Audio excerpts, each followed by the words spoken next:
के हिंदी के बारे में समझाने जा रहे हैं। सर्वनाम के बारे में देखिए, सर्वनाम एवं उसके भेद।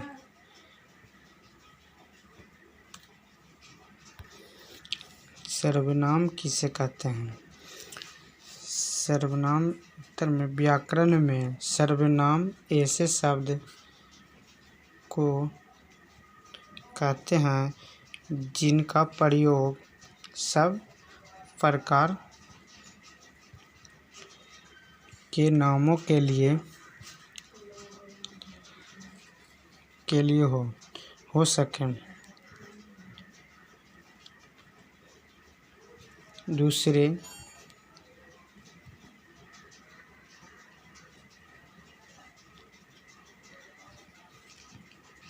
दूसरे शब्दों में जो शब्द संज्ञा के स्थान पर उपयुक्त होते हैं उन्हें सर्वनाम कहते हैं। जैसे मैं, तू, आप, वह आदि।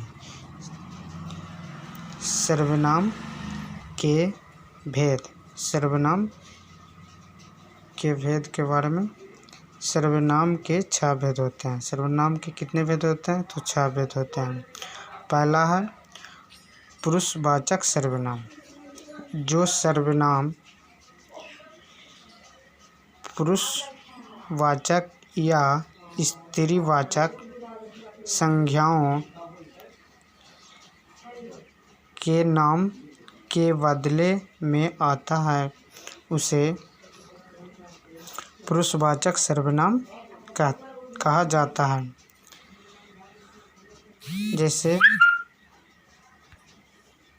जैसे मैं, हम, तुम, वह आदि।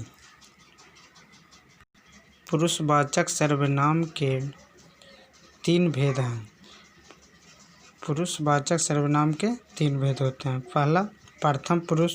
प्रथम पुरुष को उत्तम पुरुष भी कहा जाता है।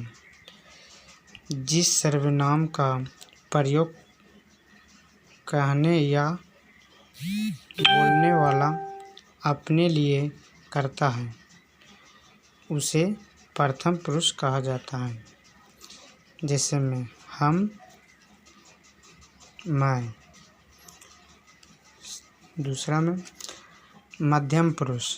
मध्यम पुरुष सुनने वाले के लिए जिस सर्वनाम का प्रयोग किया जाता है उसे मध्यम पुरुष कहा जाता है। जैसे मैं, तू, तुम, आप, तुम है। से किसको? अन्य पुरुष के बारे में। और थर्ड में अन्य पुरुष। जिस सर्वनाम का प्रयोग ऐसे संज्ञा के लिए हो जिसके विषय में बात की जा रही हो किंतु जो वहाँ उपस्थित न हो उसे अन्य पुरुष कहा जाता है। जैसे वह, वे, उसकी, उनकी, उसका आदि।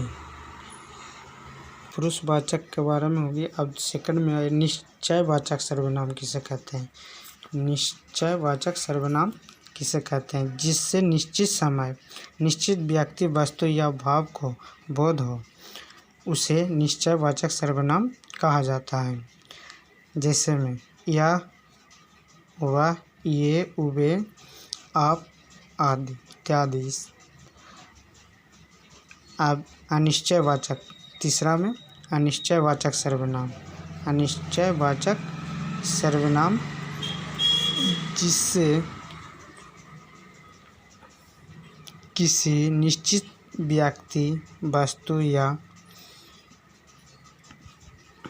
भाव को बोध न हो उसे अनिश्चयवाचक सर्वनाम कहा जाता है। कहते हैं जैसे में कोई, कुछ, सब अनिश्चितवाचक सर्वनाम हो गया। 4 में चौथा में संबंधवाचक सर्वनाम किसे कहते हैं? संबंधवाचक सर्वनाम किसे कहते हैं? जिस सर्वनाम से वाक्य में प्रयुक्त संज्ञा के साथ संबंध स्थापित किया जाए उसे संबंधवाचक सर्वनाम कहा जाता है। जैसे जो, सो, जिन, जौन, तौन।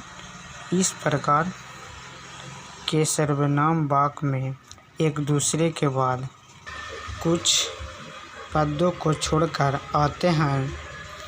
जैसे जो करेगा सो भरेगा। अब प्रश्नवाचक सर्वनाम किसे कहते हैं? जिस सर्वनाम का प्रयोग प्रश्न करने के लिए किया जाता है उसे प्रश्नवाचक सर्वनाम कहा जाता है। जैसे कौन, क्या। निजवाचक सर्वनाम। छठा में निजवाचक सर्वनाम जिस सर्वनाम से संबंध या स्वयं या निज का बोध हो उसे निजवाचक सर्वनाम कहते हैं। जैसे आप, स्वयं। निजवाचक सर्वनाम का प्रयोग वक्ता अपने लिए करता है। जैसे मैं स्वयं यह काम करूँगा। सब निजवाचक सर्वनाम आ गया।